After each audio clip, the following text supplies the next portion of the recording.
In this everything can be charged era, he can't even afford a new apartment and has to live in an internet cafe. This time, when faced with his teammates' invitation, he decisively said no and began a new life. He must change. Teammates, learning he's at an internet cafe, inquire about his activities, even specifying which booth. Quite reluctantly, Hirva provides them with the answer, but in the very next second, the booth door is suddenly swung open, and what a surprising plot twist it is. Although he didn't expect to run into a teammate here, and certainly didn't think that teammate would turn out to be a goddess who is curious why he's fallen to this internet cafe life, Tian can only confess to spending 300,000 on in-game purchases. Now broke, he dare not ask his girlfriend for help. However, Tian suddenly blames his friend's encouragement for his impulse. As for she, with a straight face, she just thinks to herself, you really know how to make excuses. Him heading the hay, Tian retreated to his booth, pondering Shi's words and wondering how he ended up here. After making a mistake, the first instinct is to dodge responsibility, shifting the blame onto others while playing the victim role. Tian regretted saying the wrong thing. After all, it all boils down to his lack of determination. He wants to apologize but can't find the right words, tossing and turning all night. Next morning, Tian's phone buzzed with Lizzie's motivational text, inspiring him to drop negativity and lift up. At the co-working space, he starts crafting his resume, but then it hits him he doesn't even know how to fill out an address. Without a proper place to stay, no legitimate company would hire a homeless guy, but just then, she appears. She ignores his words from yesterday, noting his cafe acquaintances can find him high-paying jobs bringers here. Desperate for housing, Tian agrees to try, but shockingly, the job's at a construction site. Not strong, Tian grits his teeth and works. He seems to have no choice until evening, utterly exhausted. He's so worn out that he can't even eat, and whatever he does manage to eat just comes right back up.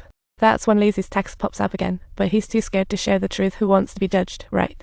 He hopes to find a job and share it with Lizzie, but won't let her share blame for his mistakes.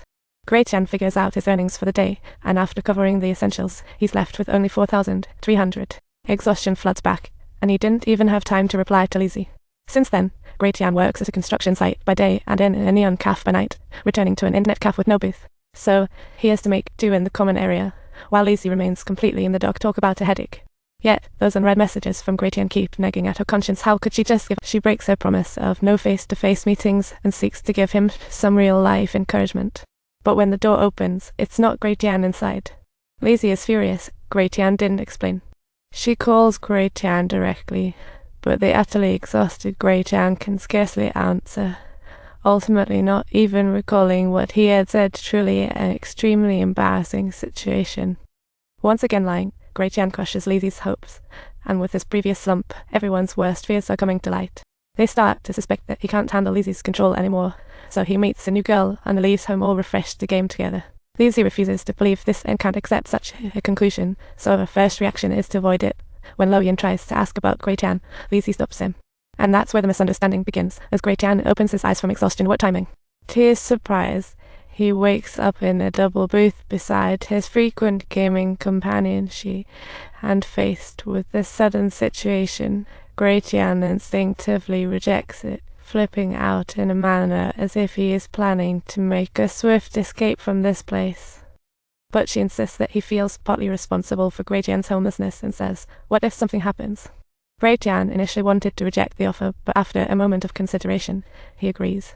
So, they decide to game together in the booth, and it's Tian's first time using his Muramasa.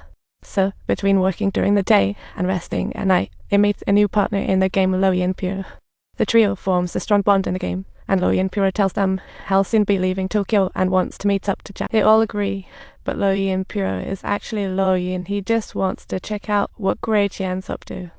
After Loyan shares this news with Lizzie, she starts to worry about whether another teammate will move in with Tian.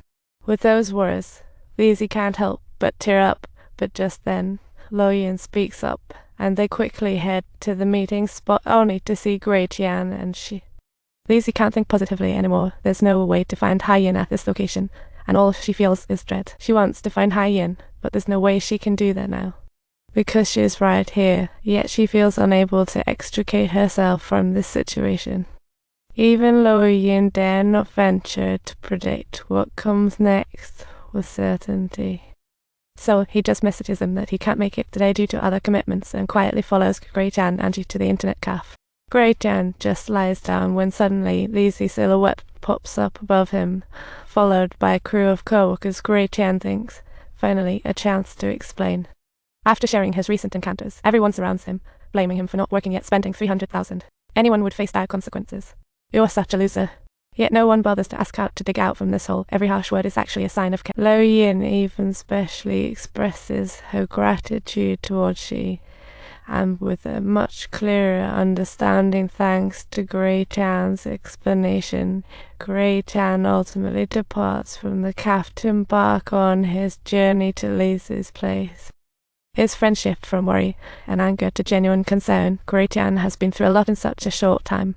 Many misunderstand. When problems arise, they hesitate to confide in loved ones but easily talk to strangers. This is doubly true for lovers. It's as if they fear being a burden or getting exposed for their flaws, but they forget one key point. Love is about two people supporting each other and moving forward together. It's all about trusting one another's truth.